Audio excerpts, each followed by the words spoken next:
ನಮಸ್ಕಾರ ಎಲ್ರಿಗೂ. ನಾನು ನಿಮ್ಮ ರೇಖಿ ಮಾಸ್ಟರ್ ಮಧುಶ್ರೀ.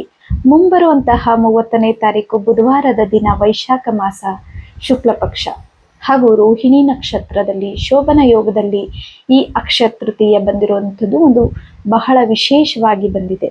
ಹಾಗೂ ಒಂದು ರಾಜಯೋಗದಲ್ಲಿ ಬಂದಿರತಕ್ಕಂಥದ್ದು, ಅಮೃತ ಗಳಿಗೆಯಲ್ಲಿ ಬಂದಿರತಕ್ಕಂಥದ್ದು.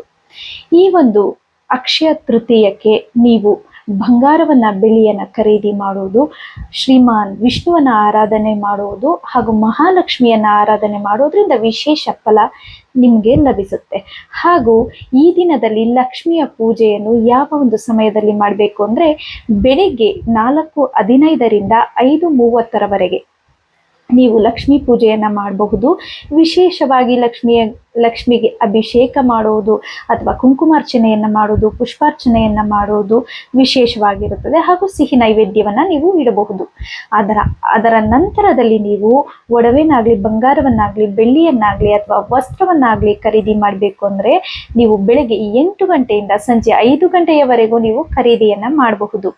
ಇಲ್ಲಿ ವಿಶೇಷವಾಗಿ ಅಕ್ಷಯ ತೃತೀಯದ ದಿನದಂದು ನೀವು ದಾನವನ್ನ ಮಾಡೋದ್ರಿಂದ ವಿಶೇಷ ಫಲವನ್ನ ಪಡಿತೀರಾ. ಅದರಲ್ಲೂ ಕೂಡ ಬಂಗಾರ ದಾನ, ಬೆಳ್ಳಿ ದಾನ, ಅನ್ನದಾನ, ವಸ್ತ್ರದಾನಗಳಿಂದ ಬಹಳಷ್ಟು ಪುಣ್ಯ ಲಭಿಸುತ್ತೆ. ಹಾಗೂ ನಿಮ್ಮ ಆರೋಗ್ಯ ವೃದ್ಧಿಯಾಗುತ್ತದೆ ಹಾಗೂ ಸಂಪತ್ತು ವೃದ್ಧಿಯಾಗುತ್ತದೆ. ಈ ವರ್ಷ ಬಂದಿರತಕ್ಕಂಥ ಅಕ್ಷಯ ತೃತೀಯ ಬಹಳ ವಿಶೇಷವಾಗಿರೋದ್ರಿಂದ ನೀವು ಮಹಾಲಕ್ಷ್ಮಿಯನ್ನ, ವಿಷ್ಣುವನ್ನ ಆರಾಧನೆ ಮಾಡಿ, ಅದರ ಜೊತೆಯಲ್ಲಿ ದಾನ ಧರ್ಮವನ್ನ ಮಾಡಿ, ನಿಮ್ಗೆ ಏನು ತರೋದಕ್ಕಾಗುತ್ತೋ ಅಂದ್ರೆ ಬಂಗಾರವನ್ನಾಗ್ಲಿ, ಬೆಳ್ಳಿಯನ್ನಾಗ್ಲಿ ಖರೀದಿ ಮಾಡೋಕಾದ್ರೆ ಅಥವಾ ವಸ್ತ್ರಗಳನ್ನಾಗ್ಲಿ, ಮನೆಗೆ ತರ್ತಕ್ಕಂತಹ ದವಸ ಧಾನ್ಯಗಳು, ವಿಶೇಷವಾಗಿ ಅರಿಶಿನ, ಉಪ್ಪು, ಹೀಗೆ ಎಲ್ಲವನ್ನು ಖರೀದಿ ಮಾಡಿ ಈ ಸಮಯದಲ್ಲಿ ಒಂದು 5 ಗಂಟೆ ಒಳಗಡೆ ನೀವು ಇವನ್ನೆಲ್ಲ ಖರೀದಿ ಮಾಡಿ ಮನೆಗೆ ತಗೊಂಡು ಬನ್ನಿ. ಜೊತೆಗೆ ದವಸ ಧಾನ್ಯಗಳನ್ನ ತಂದ್ರೆ ಲಕ್ಷ್ಮಿಯ ಮುಂದೆ ಇಟ್ಟು ಪೂಜೆಯನ್ನ ಮಾಡಿ. ಇನ್ನೊಂದು ವಿಶೇಷವಾಗಿ ಈ ರಾಜಯೋಗ ಬಂದಿರೋದ್ರಿಂದ ನಿಮಗೆ ಬೆಳ್ಳಿಯ ಒಂದು ಸೇರ ಸಿಗುತ್ತೆ ಬೆಳ್ಳಿ ಅಂಗಡಿಯಲ್ಲಿ.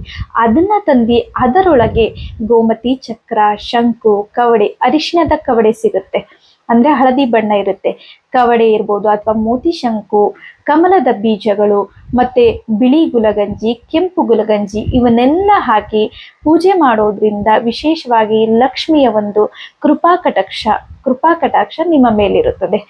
ಈ ವಿಡಿಯೋ ನಿಮ್ಗೆ ಇಷ್ಟ ಆಯ್ತು ಅನ್ಕೋತೀನಿ. ಅಕ್ಷಯ ತೃತೀಯ ನಿಮ್ಮೆಲ್ಲರಿಗೂ ಶುಭವನ್ನ ತರಲಿ. ನಮಸ್ಕಾರ.